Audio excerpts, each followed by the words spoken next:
天我们道资之夜非常有幸邀请到沃特斯教授。那沃特斯教授呢，是在房地产学术界呢有工作20多年的经验，曾在英国雷丁大学、塔斯商学院和牛津布鲁克斯大学等多所顶尖大学工作。他于2009年加入迪拜赫瑞瓦特大学。在此之前呢，教授他本人是在伦敦从事私人职业，为英国的主要房产建筑商呢提供战略房地产的建议组合，非常欢迎。对于迪拜房地产市场感兴趣的中国买家和高净值个人来说呢，现在是否是一个购买的合适时机？考虑到价格已经相对较高，您对此有何建议呢？ Okay, so I get asked this question a lot, and it's a question of certainty, isn't it? Buying today, being certain of returns. So we're in our third cycle in Dubai. We are approximately 15% above the peak of the previous cycle on a citywide perspective. So anyone buying today needs to appreciate the fact that you are buying at the record highs of Dubai prices.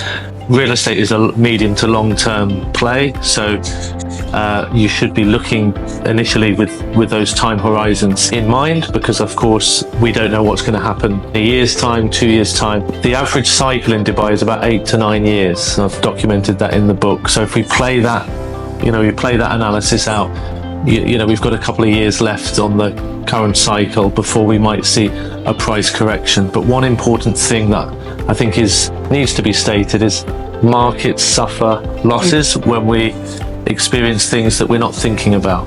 So with all the best intentions in the world, investing does have risk, and that's why you get double-digit returns in Dubai. There is a risk-return trade-off, but it's the things that we're not thinking about currently that will collapse a market. I'm not saying it will collapse, but it will be things that we're not thinking about that will mean that the market falls. Things that we expect now can be managed. So again, I think if you're buying today, recognize where we are in the cycle, but the long-term opportunity for Dubai and the Middle East is still very positive. 与公寓相比呢，目前豪华别墅的价格呢是增长更快。那这是否意味着投资豪华房产呢会有更大的一个潜力？ Well, the luxury segment of Dubai has an advantage. There's less supply. So anyone who's buying, or high net worth individuals who are buying the luxury prime real estate in Dubai can be reassured that the supply of that product is less, and therefore there's some price security, price stability within that. There's less downside risk within that segment of the market. The mid-tier, the middle segment of the market, the apartment market has some new supply coming imminently onto the market, and it's so very different. So if investors can buy into the luxury prime residential, they're buying knowing that there's some security behind that, capital security behind that investment. And I think I don't see a large quantum of luxury property being entered to the market, and therefore that may be a reason why you would invest there. You have that capital security behind that investment. 您如何评估房地产市场未来的一个增值潜力呢？对于长期和短期的投资者，您分别有什么建议呢？ Dubai as a city has grown significantly over the time period that I've been here. So over the last 15 years, the city was fairly fragmented. Now we've got 5 core urban centres that make up Dubai.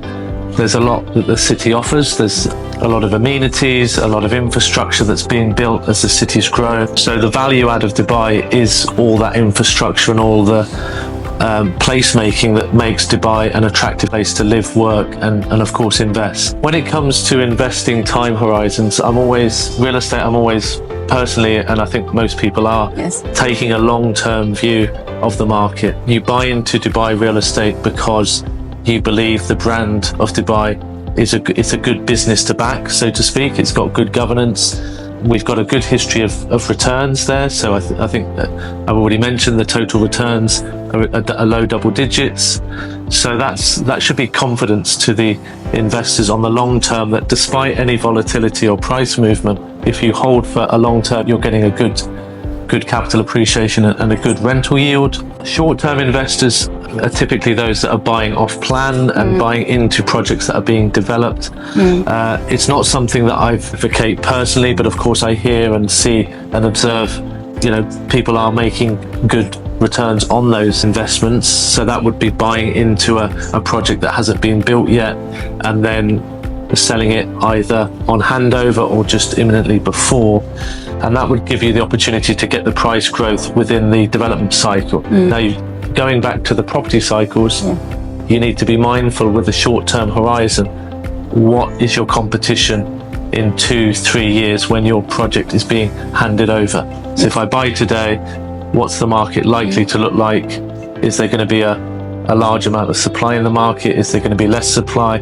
And that will give you the leverage to either achieve a price gain, I think is probably the simplest way of explaining. So short term, you're buying development risk. You are getting higher returns potentially in a short time period, but you are buying into that development risk. So it's the highest form of risk in real estate because there's no income through that period. You're just hoping that the price is higher when it's finished than when you bought it, the launch date.